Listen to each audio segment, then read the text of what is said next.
Okay, so we've been talking about healthier lifestyle choices lately. Can you tell me kind of where you are in your process and what you've been thinking along those lines lately? Well, I don't know how far along I am in the process. I think I'm 54 years along in the process. Um, Always, trying to think of a better thing to eat, but still occasionally eat things that I shouldn't eat, and certainly don't have the exercise regimen that I would like to have. What is a typical day for you as far as lifestyle choices? Well, I'd like to say that I exercise every day. Sometimes I get real busy at it in 3 or 4 days a week, and then I don't see it again for a month or two.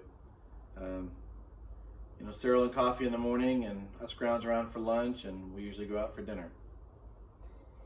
Do you have any concerns about your lifestyle choices? Well, sure. I'm 54 years old. I'm probably 55 pounds overweight from where I should be. If you actually look at the government statistics, I'm probably 100 pounds overweight, but I would look quite emaciated at the 176 pounds they think I should be at 5'11". But I know that keeping the weight on and not exercising as much as I should be works okay for me at 54. But I know at 64 and 74, still carrying around this weight during all that period of time is definitely going to cause an issue. Yeah. Can you tell me some pros and cons for making some changes? Well, the pros are obviously, just being healthier overall. Clothes fit better, stuff like that. You always look better when you're more fit. The cons, I don't know if there's any cons to doing it, to having it done. I think the way the cons have to be looked at is it takes an absolute change of daily everything for me to lose and then maintain that weight that I've lost. Everything that I eat has to be planned. Everything that I prepare has to be planned. I have to plan it in the shopping. I have to be in the kitchen more preparing instead of eating stuff that's already been prepared or going out to eat. When you go out to eat, of course, the things that are the most healthy on the menu are typically also the most expensive. that type of thing. So, and keeping all that monitored, and that's definitely that's a con, as well as to be able to keep it up for the long term. Like most people who lose weight, who are bigger than we like to be, and that's probably most of America. I've lost the 50 pounds that I want to lose a dozen times as an adult. I've been as high as 298. I've been as low as 212. But I always end up right around 270 pounds, and I got to fight to get down there, and then I'm never able to maintain it more than about 3 or 4 or 5 months, and it starts to creep back on, which it does, of course, very incrementally. And suddenly you look around and you're like, you've gained 20 or 25 pounds, and you try to slow it down and you really can't, and you're right back at the 270 pounds again, which takes a lot of the fight out of you to try to lose it again when that's a lot of work, and putting it back on goes pretty quickly. Yeah, for sure. So, was there a time that you lived a healthier lifestyle? And when was the last time that happened? I would say probably the healthiest lifestyle I've lived was when I was in the police academy when I was 24. We did so much physical activity, push-ups, sit-ups, pull-ups, running, and more running. So, they beat us to death pretty good, and I didn't have much time for breakfast, and we were, if you remember, we were limited on what we could even bring for lunch. It couldn't be anything that was bad for us, or they'd take our lunch and throw it in the trash and make us do push-ups. So it was kind of a forced thing. So I would say that during that period of time, due to the physical activity involved and everything else was just kind of forced, you had to be able to do the physical activity, so you had to be able to eat and live the lifestyle. But I went into the academy at 233 and remember very strongly thinking that, hey, I'm gonna knock off 15 or 20 pounds here. I'm gonna be my healthiest I've ever been when I come out of the academy. Well, with the hundreds and hundreds and hundreds and hundreds of sit-ups and push-ups and everything else that we did, I gained 2 pounds. So I came out at 235. I was a very fit 235, but I was still 235. Yeah. So, really 220 without all the strength training, 220 would be an absolutely outstanding weight for me. And I can remember being 220 even about 4 years ago. I got down to 220, and it lasted about 6 months. Started to creep back on. So here I am back at 270 again. Yeah. So what may happen if the status quo continues? Well, I watched my dad struggle with his weight all his life, and then I watched it be a contributing factor to illnesses and problems that he had that compounded themselves one on top of the other and ultimately took his life. I mean, if Dad had been in better shape, going into his 60s and 70s, he'd probably still be alive today. Maybe not, but probably.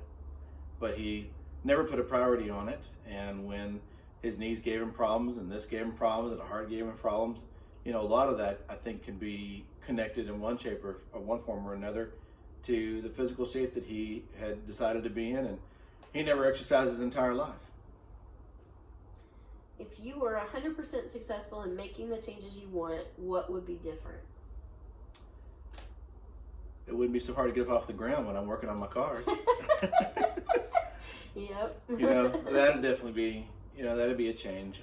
I just, a healthier lifestyle just benefits you in a whole lot of ways. Why don't we do it? And because it takes change and it takes commitment and it takes, there are people who are just naturally thin. Doesn't necessarily mean they're naturally healthy, but they're naturally thin.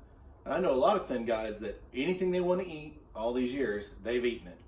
As bad as it could be for them, heavy fats and sugars, it didn't bother them because they don't gain any weight. So they never really thought about monitoring their intake.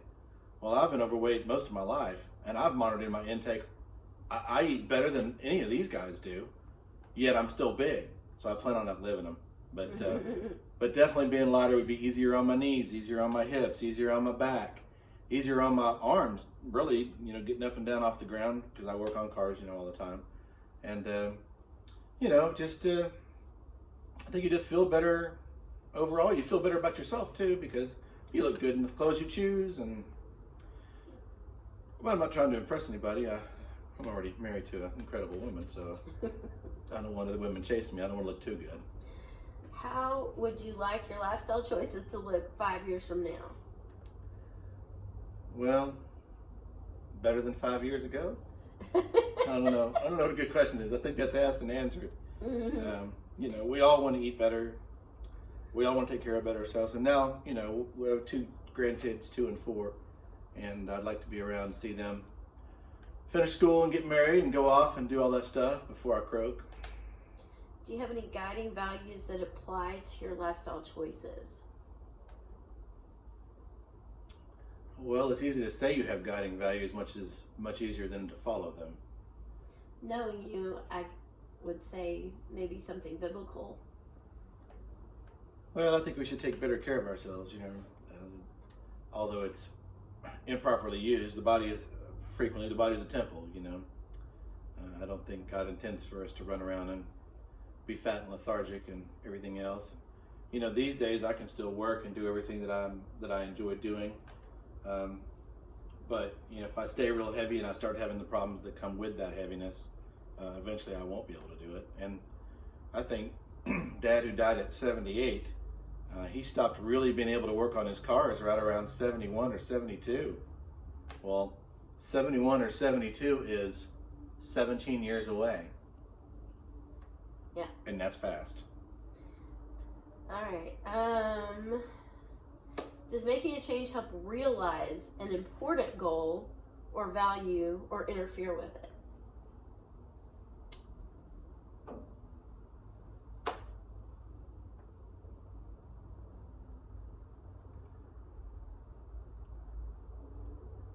I don't know, that's an odd question.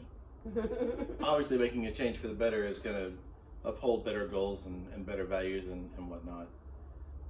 It definitely interferes with the relaxed lifestyle that I lead.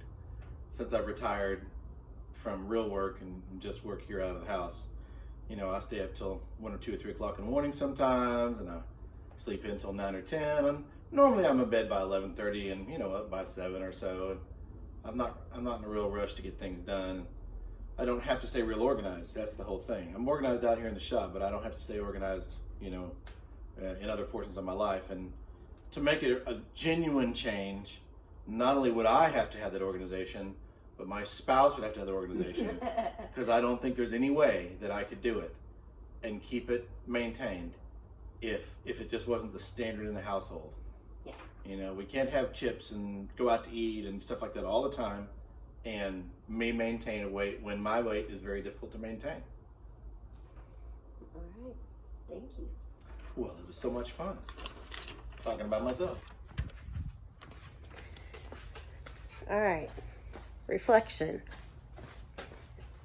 So, I interviewed my husband, if you didn't figure that out, and we have been talking about making healthy lifestyle changes because we both have been having physicals and blood work done at our doctor's and found out that my blood sugar was really high, and I've been sick so much this semester. I've had COVID and pneumonia, the flu, and mono all this semester. And so, what can be making me get sick over and over? And sometimes Whit catches it too, my husband. And so, we've been talking about how we could make better choices to stay healthier. And for me, it's diet. For me, the doctor even told me, it's diet.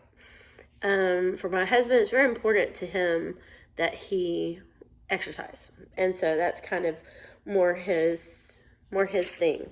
But I think, talking about it and just having that open conversation about the support that he needs from me to support him in healthier lifestyle choices, particularly in diet and the way we eat, what we eat, when we eat out, when we don't eat out, and how we shop, things like that, I think is good for me to be able to be a better support for him. But anyway, that's about it. That's my reflection, and I think that this was good. Thank you.